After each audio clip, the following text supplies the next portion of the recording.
What did Cam and the Panthers show you with their win over the Bucs? Well, it shows me that this is a team that's starting to find their identity on the offensive side of the ball. Now, the Carolina Panthers under Ron Rivera are going to be a team that's led by their defense, and their defense is in the top 10 in takeaways. I think as a team, they're +8 on the season, which is 4th in the National Football League.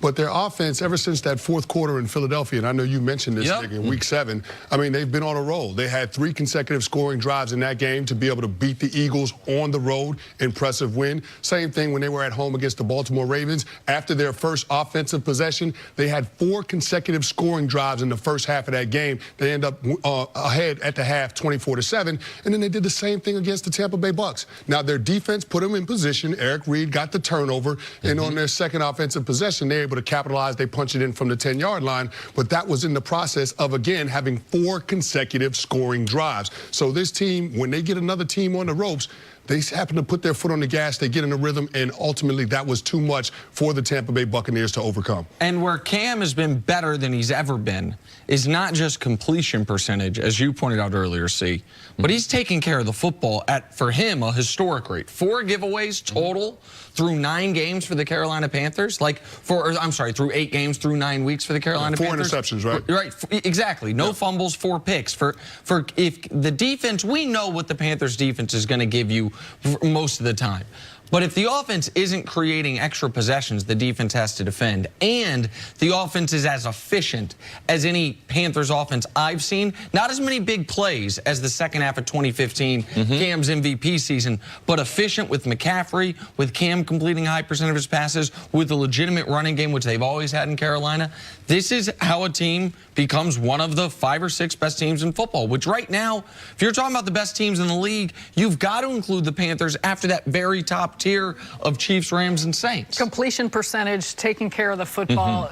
CeCe, what specifically has changed with Cam Newton in his decision-making and in his selection with the ball that's helped him achieve these things so far? Yeah, that's a very good question. I wouldn't say it's one thing, because when you've seen the type of changes with a player like Cam, who has had so much success, the first thing it comes with, not only trying to make changes, is a buy-in.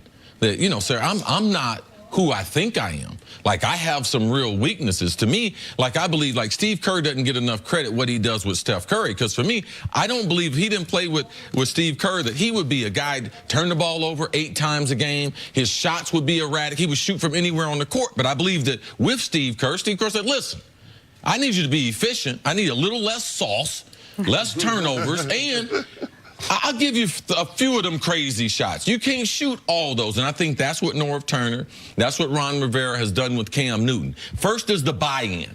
The person with the talent. Do I really actually need to get better? And you can see that. And I talked to someone on the staff there in Carolina, and they thought this offseason, Cam, the buy-in and the focus on what Norv was telling him to do, which was totally different than what Mike Shula, the former coordinator, who's now coaching with the Giants, was telling him to do. So the athlete's the #1 thing. They have taken away some of the long shots, the long balls down, and made his passing more concise, and his fundamentals hold up throughout the game, even when he's under duress. So those are things that I see that making Cam more efficient in 2018, Chris. And CeCe, you mentioned the buy-in, right? I think it's easier for Cam to buy in once he sees the commitment from the organization, because what have they done the past several drafts? They've invested in the skill positions around Cam Newton. Christian McCaffrey, a top 10 pick. DJ Moore, Devin Funchess, a high second-round pick.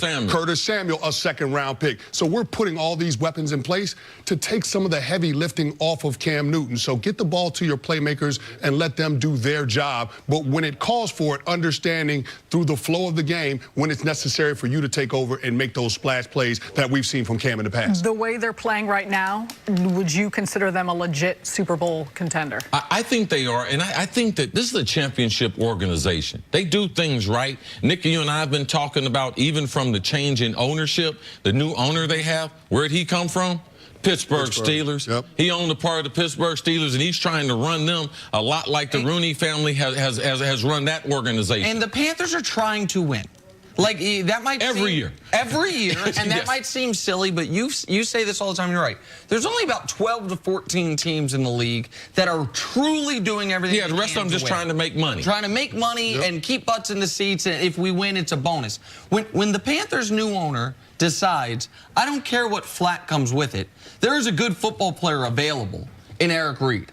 We have a position of need there. Not only am I going to sign him, but Eric Reid did an interview with the team website this week about his kneeling during the anthem. We're going to embrace everything around him. I learned something I didn't know. Eric Reid's mom was in the military. He's got 10 members of his family that were in the military. And what does Eric Reid do for them? Oh, he had a very big pick when the game was not decided yesterday, early on, like you mentioned, that he almost returned for a touchdown. So the Panthers are doing everything they can to move in the right direction, not move backwards. And I also want to give Ron Rivera credit. We do this weird thing with coaches, which is, aside from Belichick and Sean Payton and Pete Carroll, it feels like we only talk about coaches when they stink, or when they're not good or underachieving. Ron Rivera has been a consistent force in this league and in that locker room through the ebbs and flows of Cam. And now you are getting the best out of Cam. You're getting the best out of that team. And they are, in my eyes, without question, one of the 6 best teams in the league right now. Absolutely. And I think one of the things that's going to keep this team there at the end is their ability to run the football and stop the run. If you can do those 2 things well, once we start getting into later November and into December, when the weather changes, you still have an opportunity to compete at a high level because you can control the line of scrimmage.